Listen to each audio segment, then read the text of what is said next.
They took Derek Johnson into custody last night. Now, he was the suspect in the early Friday morning shooting on the Truman Parkway that left 2 people dead. And new tonight, we're getting more information from investigators about this deadly double shooting.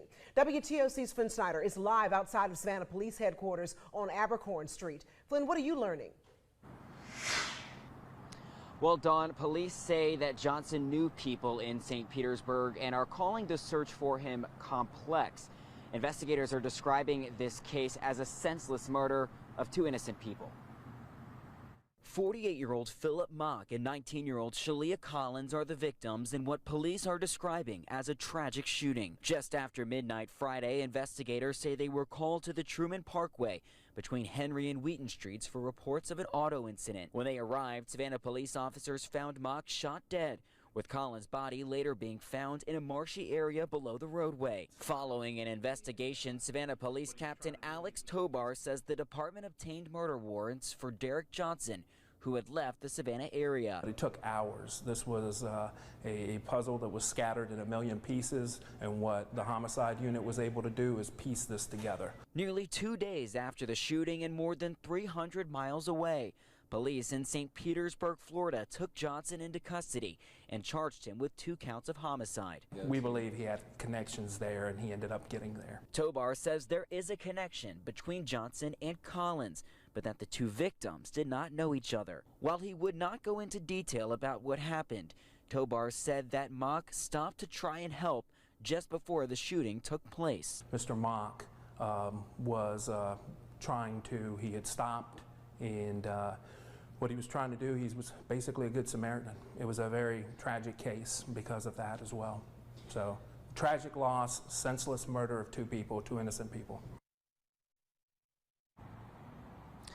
Thanks for tuning in to Grime and Storytime. You already know what to do. Hit the subscribe button if you haven't already before we even get started. And be sure to like and share. Now, y'all, let's go ahead and get into it, because this story is so deep and so crazy, y'all. Like, first of all, I had to debate if I was even going to bring this to y'all, but I had to. Because we want to bring awareness, and this is really deep. Y'all got to hear this. So let's get into it. So Shalia Collins, 19 years old. She, very spiritual girl, very positive, very upbeat. She was even active in the community, doing positive things, from my understanding. Every time people saw her, she was talking about God and, being positive, giving them positive advice, and just real open about her spirituality. And she was working on a podcast at the time. She was really excited about, from my understanding, really excited about starting a podcast. Not sure what it was about, but from what I know, it probably had to do with, spirituality or something uplifting. And so she was in the midst of working on that at 19 years old, but she also had a full-time job. Now, it's unclear where.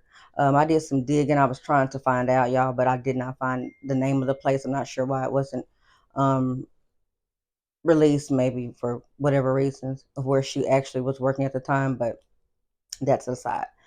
So she is at work. She gets off work. She's, at the time, first of all, she's dating this guy. And first of all, before I even say that, she's dating this guy. Not too much information about him either. Not even a picture, because, I went in to look. So she's at work. She doesn't have a vehicle. She needs a ride from work. The boyfriend sends his mother and stepfather, but I'm saying stepfather, but it was actually the mother's boyfriend, Derek. His name was Derek. Sends them to go pick her up from work. I'm not sure if this is something that they always did. Did they always go pick her up from work, or was this the first time? That wasn't clarified. But she gets in the car with them. It's around 11:07, 11:08. So I'm going to assume that she got off work around 11 a.m. in the morning. Now, a few minutes later, and from my understanding, reportedly she had headphones on. I'm saying headphones, that's so old school. She had AirPods on and listening to gospel music at the time. So that lets us know that the odds of it being an argument prior to this, y'all, is unlikely, but we can't figure out what could have possibly led to something this twisted and crazy. But let me just get to it. So the stepmother and the boyfriend pick her up from work. They get a little bit away, it's maybe 10 minutes away on the highway. Shalia, when the car stops or slows down, she gets out and takes off running out of this vehicle for her life. Derek, the boyfriend, gets out behind her, chasing her with the gun. He shoots her in the leg. Shalia falls, of course. Now, what I'm about to say is alleged, and it could have only, I know there were questions like, if there was only those three people there, who could this other, I mean, who could the conversation have came from? But we have to assume, and like I said, this is allegedly, I'm going to assume it came from maybe the mother told somebody, or whatever the case may be, because this is the family that repeated this. And I don't feel like they would make this up. But y'all, after he shoots her in the leg, he stands over her and says, since you love your God so much, or since you love God so much, I'm going to send you to meet him. And shoot Shalia 2 more times, once in the back of the head. Yes, so, yeah. So, as this is going on, y'all, a passerby that had nothing to do with this, thinking that he was stopping to render aid, thinking that there had been a car wreck, because he didn't see the actual shooting, but this man, Philip Mock, as you can see on the screen, he pulls over to assist because he's not knowing if it's a car wreck, not knowing what's going on. And y'all, the irony of this is that Philip was on his way to pick his own daughter up from work and never made it. Because as he's getting out the car, before he even gets out of his vehicle, if I'm not mistaken, it's a truck, before he gets out of his truck to even find out what's going on, Derek shoots him and unalives him as well, for nothing, for simply stopping and trying to help. This man lost his life trying to be a good person, a good Samaritan. So now we have 2 people, y'all, unalived, gone from here for what is believed to be no reason, simply wickedness. And I don't know, y'all, this is one of the craziest stories, because I've heard a lot of things, but this is one of the craziest stories, especially if the part of that he's supposed to have said standing over her is true. It's just a reminder of what we're really facing and why we need to stay prayed up and be careful out here, y'all. It's getting really weird, really, really weird. Those who we trust, especially, and you just never know what is going on in the minds or of other people or what is lurking.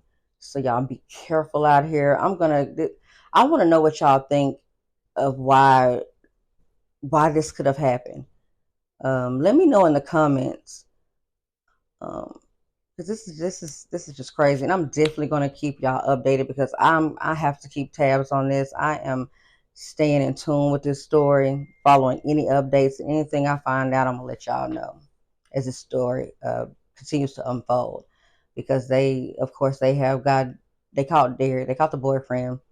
He was 300 miles away, all the way, I believe, in Florida. They did catch him. The mother has not been charged with anything, which I'm confused about. But in any event, y'all, it's grimy out here. Y'all, thanks for tuning in. Like I said, if you haven't already subscribed, do not forget to subscribe so you can keep up. And I'll talk to y'all next time. Thanks for tuning in. God gave me a dream, and I hope to share it with y'all today.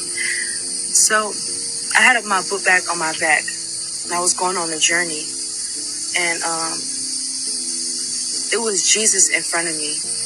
But we were going, it was like a pathway, but it was a very rocky pathway, and it had like spikes and spines and stuff on the ground.